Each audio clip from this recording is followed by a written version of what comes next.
అందరికీ నమస్కారం. మరీ ముఖ్యంగా ఆంధ్రప్రదేశ్ రాష్ట్ర ముఖ్యమంత్రి వర్యులు శ్రీ నారా చంద్రబాబు నాయుడు గారికి మరియు జాతీయ ఉపాధ్యక్షులైనటువంటి శ్రీ నారా లోకేష్ బాబు గారికి మరియు పార్టీ పెద్దలందరికీ హృదయపూర్వక నమస్కారాలు. నా పేరు బెజవాడ నాగేష్. నేను గల్ఫ్లో కువైట్లో కార్మికుడిగా ఇక్కడ రాణిస్తున్నాను. సార్, మీ అందరికీ ఒక విజ్ఞప్తి మరియు మీ అందరికీ తెలిసేలా ఈ విషయం చేరేలా నా యొక్క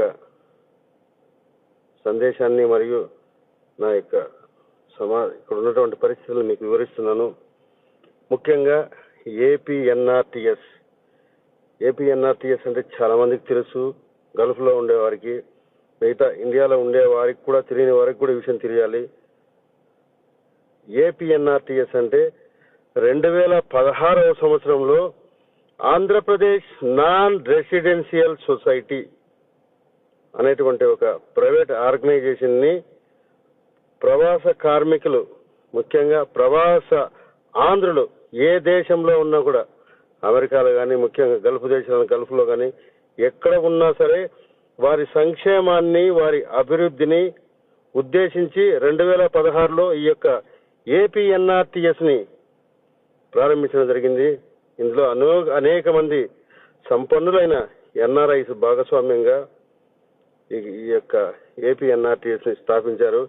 ఈ యొక్క ఏపీఎన్ఆర్టీఎస్ యొక్క ప్రధాన లక్ష్యం, ప్రధాన ఉద్దేశం, ఎవరైనా ప్రవాసాంధ్రులు విదేశాల్లో అనుకోని ప్రమాదాలు కానీ, అనుకోనటువంటి జరగరాని సమస్యల కారణంగా ఆయా దేశాల్లో వాళ్ళు ఇబ్బందులు పడినట్టయితే ఈ ఏపీఎన్ఆర్టీ స్వచ్ఛందంగా వారికి చేయూతనిచ్చే విధంగా, వారిని రక్షించుకునే విధంగా మంచి ఉద్దేశంతో, సదుద్దేశంతో ఆనాటి పెద్దలైనటువంటి అనేక మంది ఈ యొక్క ఏపీఎన్ఆర్టీఎస్ ని ప్రారంభించడం జరిగింది.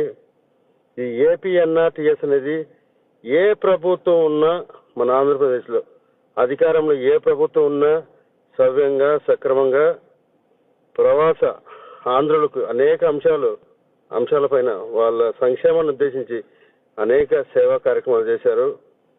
కానీ ముఖ్యంగా తెలుగుదేశం పార్టీ ప్రభుత్వ హయాంలో మరింత మెరుగులు దిద్ది, అదే క్రమంలో ఈ ఏపీఎన్ఆర్టీఎస్ ని ఆంధ్రప్రదేశ్ ప్రభుత్వంలో విలీనం చేస్తూ జీవో తీసుకొచ్చారు. కాబట్టి ఆంధ్రప్రదేశ్ ఏ ప్రభుత్వం ఉన్నప్పటికీ ఏపీఎన్ఆర్టీఎస్ సమర్థవంతంగా వారి సేవల్ని ప్రవాసాంధ్రులకు అందిస్తారన్నమాట. గత ప్రభుత్వంలో కూడా అనేక సేవలు అందించారు. ప్రస్తుత తెలుగుదేశం ప్రభుత్వంలో కూడా చాలా మంచి పథకాలు తీసుకొచ్చి పేదల బీదలకు, ఇక్కడ ఉన్నటువంటి వారికి, ముఖ్యంగా బయట దేశాల్లో ఉండే వారికి అనేక సంక్షేమ కార్యక్రమాల్లో చాలా సమర్థవంతంగా పనిచేస్తుందని నమ్ముతున్నాను, ఇష్టపడుతున్నాను. కాకపోతే ఇటీవల ఈ యొక్క ఏపీఎన్ఆర్టీఎస్ కి రాజకీయ రంగం మరి చాలా ఎక్కువైంది. ఈరోజు ఈ ప్రభుత్వంలో రేపు ఇంకో ప్రభుత్వం కూడా రావచ్చు. అది భగవేచ్ఛ, ప్రజల నిర్ణయం. కానీ ఏపీఎన్ఆర్టీఎస్ ఇటీవల రీసెంట్ గా గత కొద్ది రోజుల క్రితం ప్రపంచవ్యాప్తంగా ఏపీఎన్ఆర్టీఎస్ కోఆర్డినేటర్లని అలాట్ చేశారు. సంతోషం. ఇటీవల నియమితులైనటువంటి ఏపీఎన్ఆర్టీఎస్ కార్యవర్గ సభ్యులకు, అదేవిధంగా కమిటీకి, అందరికి కూడా నా వంతుగా నేను ప్రత్యేకమైనటువంటి అభినందనలు తెలియజేసుకుంటూ ఈ కార్యవర్గానికి అందరికి కూడా శుభాశీస్సులు మరియు శుభాకాంక్షలు తెలియజేస్తున్నాను. కాకపోతే సార్, ఈ ఏపీఎన్ఆర్టీసీలో ఏం జరుగుతుందో తెలుసా? ఎంత మంచి సదుద్దేశంతో ఆనాడు ఉన్నటువంటి మేధావులు ఏపీఎన్ఆర్టీఎస్ ప్రారంభిస్తే రోజులు మారే కొందికి, రోజులు పెరిగే కొందికి రాజకీయ రంగం మరీ ఎక్కువైంది. ఇటీవల కువైట్ దేశంలో, ముఖ్యంగా మిడిల్ ఈస్ట్ కి సంబంధించి కువైట్ దేశంలో ఏపీఎన్ఆర్టీఎస్ కమిటీ వేసింది, కార్యవర్గ సభ్యులను కూడా ఎంచుకునింది, దాదాపుగా 30 పైచీలకు. ఎక్కడైనా కానీ మీరు ఒకటి గమనించాలి సార్, ఒక కమిటీ కానీ, ఒక కార్యవర్గం కానీ వేసేటప్పుడు ఖచ్చితంగా డాక్టర్ బాబాసాహెబ్ అంబేద్కర్ గారు రాసినటువంటి రాజ్యాంగం ప్రకారం ప్రజలు ఉన్నటువంటి వారి నిష్పత్తిని ఏ విధంగా ప్రామాణికంగా తీసుకుంటారో రాజకీయంగా కూడా మీరు చూడండి.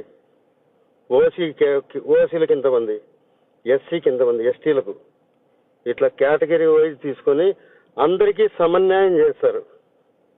బాబాసాహెబ్ అంబేద్కర్ గారు రాసినటువంటి రాజ్యాంగం ప్రకారం అందరికీ సమన్యాయం జరగాలి. ఇటీవల కువైట్లో 30 మందికి కమిటీలో స్థానం కల్పించారు. దాదాపుగా 30 మంది ఒకే వర్గానికి చెంది, 30 మంది కూడా 10 మంది పైచీలకు ఒకే వర్గానికి చెందినటువంటి వారు. సార్, ఆంధ్రప్రదేశ్లో ఏ ఎలక్షన్ జరిగినా సరే, రాష్ట్ర స్థాయి ఎలక్షన్, ఖచ్చితంగా ప్రవాసాంధ్రుల యొక్క పాత్ర వాళ్ళ గెలుపులో ఖచ్చితంగా ఉంటుంది సార్. వాళ్ళు ఇక్కడున్నా సరే ఆంధ్రప్రదేశ్లో జరిగేటువంటి రాజకీయ పార్టీలు, అదేవిధంగా పలు ఎలక్షన్లలో ఖచ్చితంగా ప్రవాసాంధ్రుల పాత్ర ఎంతో ఉంటుంది. బయట దేశం నుండి వాళ్ళు మానిటరింగ్ చేస్తారు. వారి కుటుంబ సభ్యులచే, వాళ్ళ మిత్రుల చేత వారికి అనుకూలమైన, వారికి ఇష్టమైన పార్టీకి ఓటు వేసి గెలిపిస్తారు సార్. కాబట్టి బయట దేశంలో ఉండేటువంటి ప్రవాసాంధ్రుల యొక్క పాత్ర చాలా ఎక్కువగా ఉంటుంది. సో ఇటీవల జరిగినటువంటి ఏపీ ఎన్ఆర్టీఎస్ కోఆర్డినేటర్లు మరియు కార్యవర్గంలో అందరూ కూడా 30 మంది ఉన్నారు, 30 పైచలకు. అందులో 10 మంది పైగా ఒకే వర్గానికి చెందినటువంటి వాళ్ళు ఉన్నారు. సో నేనేమంటానంటే, ఆంధ్రప్రదేశ్ రాష్ట్రంలో తెలుగుదేశం పార్టీ గెలుపుకు కృషి చేసిన ఎంఆర్పిఎస్, అదేవిధంగా మా మాల సోదరులు అనేక మంది గల్ఫ్ దేశంలో, వారికి ఎక్కడ స్థానం లేదు సార్. ఎందుకు వారికి స్థానం ఇవ్వరు? అంటే మీ గెలుపు కోసము, మీ రాజకీయ పార్టీల అవసరాల కోసం మాత్రమే వినియోగించుకుంటారు వాళ్ళని. ఏం సార్? ముఖ్యంగా ఈయనెవరో వేమూరి రవి అంట. ఏం సార్ వేమూరి రవి గారు? ఏమి చదువుకోలేదా సార్?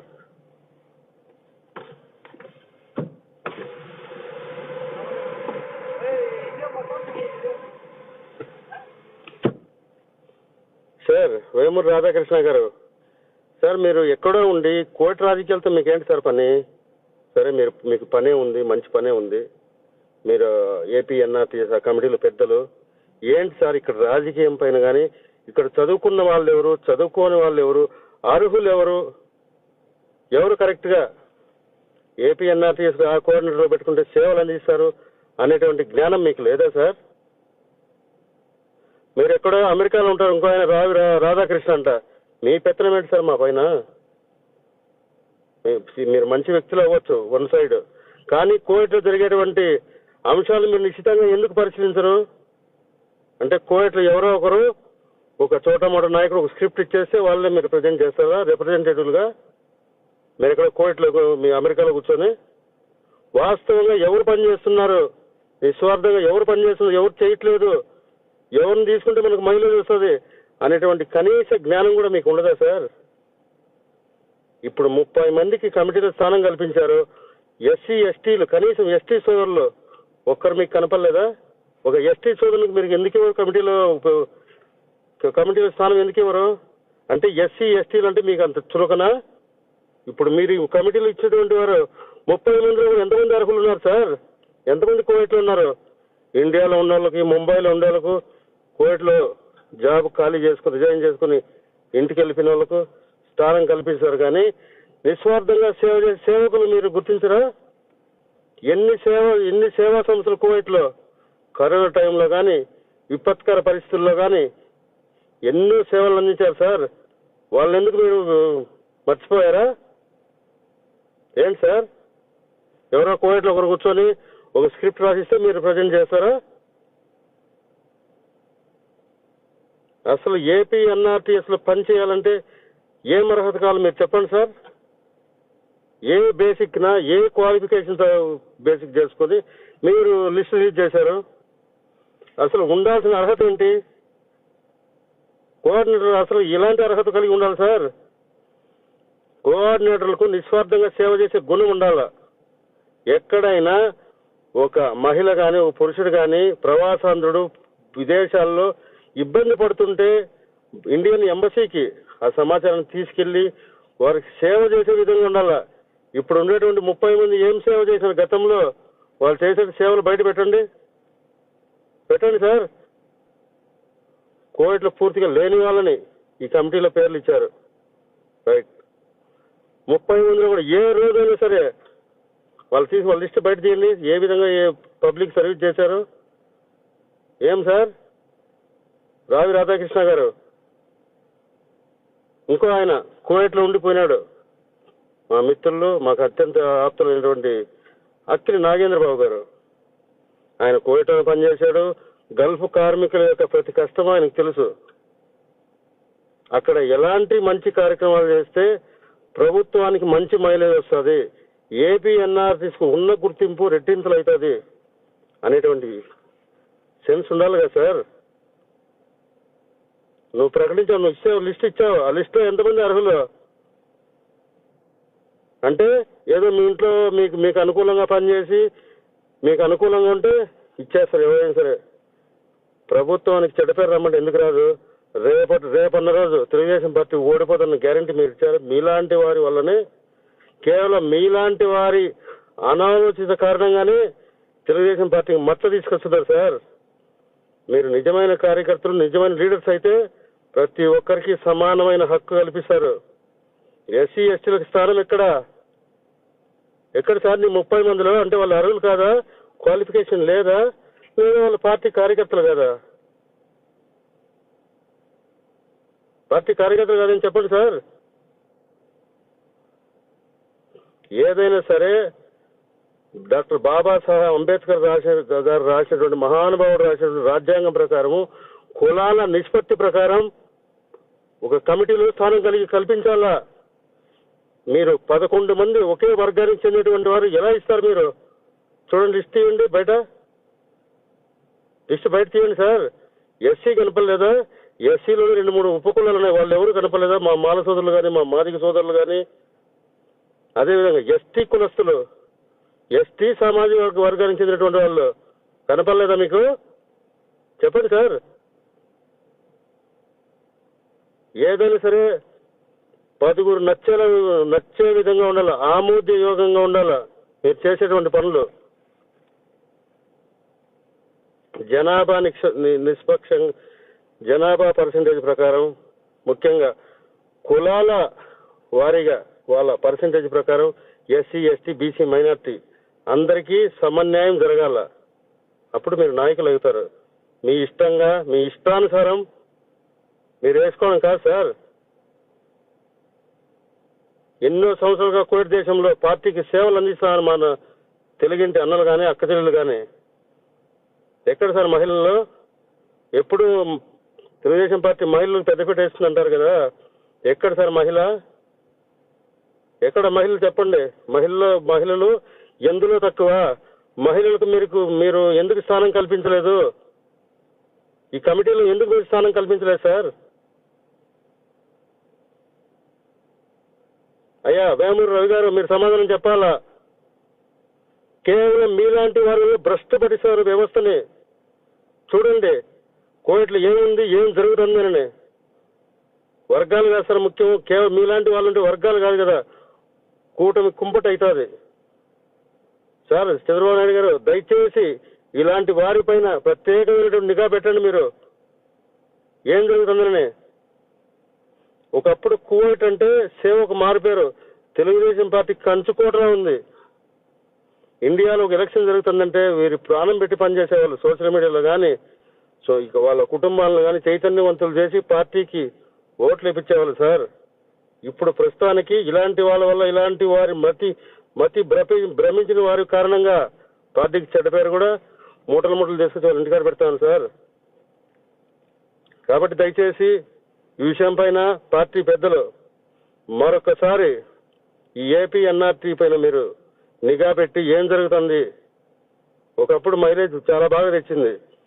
ఇటీవల కూడా శ్రీ నారా చంద్రబాబు నాయుడు గారు ఏపీ ఎన్ఆర్టీఎస్ కి ప్రత్యేకమైనటువంటి అనుమతులు మంజూరు చేస్తూ ముఖ్యంగా గల్ఫ్ కార్మికులకు, ముఖ్యంగా ప్రవాసాంధ్రులకు, వాళ్ళు ఏ దేశంలో ఉన్నా సరే వారికి అక్షరాల 10 లక్షల రూపాయలు వారి కుటుంబానికి భరోసా బాధ్యత కల్పిస్తూ వాళ్ళకు విదేశాల్లో ఎలాంటి ప్రమాదం జరిగినా, వారికి ఏదైనా జరగరాకూడదంటే మరణం సంభవించినా కూడా తక్షణం ఆంధ్రప్రదేశ్ ప్రభుత్వం ఆ కుటుంబానికి 10 లక్షల రూపాయలు ఇస్తానని చెప్పిన మాట ఇచ్చారు. అదేవిధంగా కొనసాగుతా ఉంది.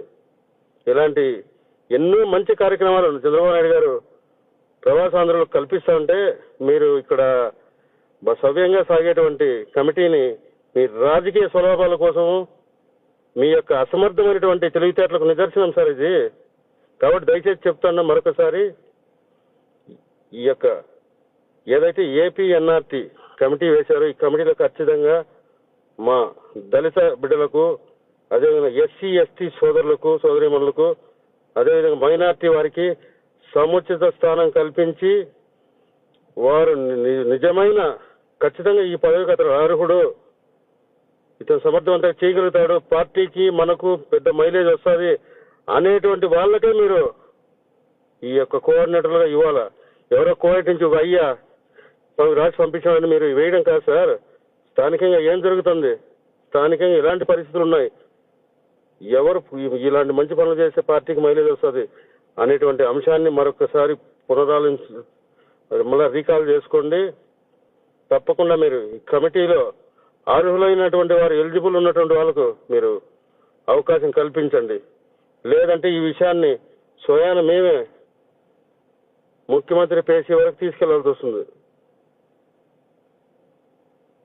కాబట్టి దయచేసి తిరిగి మళ్ళీ రీకాల్ చేసుకొని నిస్వార్థమైనటువంటి సేవకులను గుర్తించి, తెలుగు సేవా సంఘాలను గుర్తించి, ఎవరైతే పార్టీకి అనుబంధంగా పనిచేస్తున్నారో వారిని గుర్తించి వారికి స్థానం కల్పించాల్సిందే. మీరు సమర్థవంతంగా ఈ కార్యక్రమం చేయాల్సిందే. మీ వల్ల కదా, మీ చేత కదా తప్పుకోండి. అంతేగాని పార్టీకి చెడ్డ పేరు తీసుకొచ్చేటువంటి కార్యక్రమాలు దయచేసి చేయొద్దండి సార్. మీరందరూ కూడా పార్టీ కార్యకర్తలు అని గొప్పగా చెప్పుకుంటున్నారా, సుఖాలు చెంచుకుంటున్నారుగా. పార్టీకి ఉపయోగపడేటువంటి, పార్టీకి ఎలాంటి కార్యక్రమాలు చేస్తే పార్టీ ముందుకెళ్తాది అనేటువంటి కార్యక్రమాలు చేయండి. అంతేగానో నీకేదో ఒక చిన్న అధికారం ఉంది కదా అని చెప్పేసి నీకు, నీ ఇంట్లో పాలేరుకు, నీ చుట్టూ ఉండే వాళ్లకు పదవులు ఇవ్వడం కదా సార్. ఆనాడు స్వర్గీయ నందమూరి తారక రామారావు గారు ఏ విధంగా అయితే రాష్ట్ర భవిష్యత్తు కోసం కలగన్నాడు, అదేవిధంగా ప్రస్తుత రాష్ట్ర ముఖ్యమంత్రి వర్యులు చంద్రబాబు నాయుడు గారు రాష్ట్ర సంక్షేమం కోసం విదేశాల్లో ఉండేటువంటి రాష్ట్ర ఆంధ్రప్రదేశ్ వాసుల కోసం ఎలా గొప్పగా ఆలోచన చేస్తున్నాడో వారి యొక్క ఆశయాల్ని ముందుకు తీసుకెళ్ళండి. అంతేగాని మీరు మరోటువంటి కార్యక్రమాలు దయచేసి చేయొద్దండి సార్. ఖచ్చితంగా జనాభా ప్రాతిపదికన ఏదైతే డాక్టర్ బాబాసాహెబ్ అంబేద్కర్ గారు రాశారు రాజ్యాంగం ప్రకారం ప్రతి ఒక్కరికి సమాన హక్కులు కల్పించండి. అంతేగాని కులానికో వర్గానికో కొమ్ముగా అయ్యకండి. సేవ చేయాలనేటువంటి ఉద్దేశంతో ఎంతో మంది సేవా తత్పరులు ఉన్నటువంటి దేశం కువైట్. కాబట్టి ప్రతి ఒక్కరిని గుర్తించి ఎవరు అర్హుడో ఎవడు అర్హుడు కాదో మీకు కూడా బాగా తెలుసు. అర్హులకు స్థానం కల్పించండి. మీకు బాగుంటుంది, రాష్ట్ర ప్రభుత్వానికి మంచి పేరు ఉంటుంది. ఇలాంటి మంచి కమిటీ ఉన్నందుకు మిమ్మల్ని అందరినీ కూడా అభినందిస్తారు సార్. అందరికి కూడా ధన్యవాదాలు. ఇకనైనా ఇటీవల కువైట్లో వేసినటువంటి కమిటీని, భవిష్యత్తులో వేయబడిన కమిటీని నిష్పక్షపాతంగా ఎస్సీ ఎస్టీ దళిత సోదరులకు, మరీ ముఖ్యంగా ఎవరైతే నిష్పక్షపాతంగా పనిచేస్తున్నారో సేవకులను గుర్తించి వారికి సదావకాశం కల్పించండి. ఇది రిక్వెస్ట్, మా అందరి రిక్వెస్ట్. దయచేసి అర్థం చేసుకుంటారని ఈ యొక్క వీడియో రూపంలో మీ అందరికి కూడా విజ్ఞప్తి చేస్తున్నాం. Thank you so much. మరొకసారి మీ అందరికి నమస్కారాలు.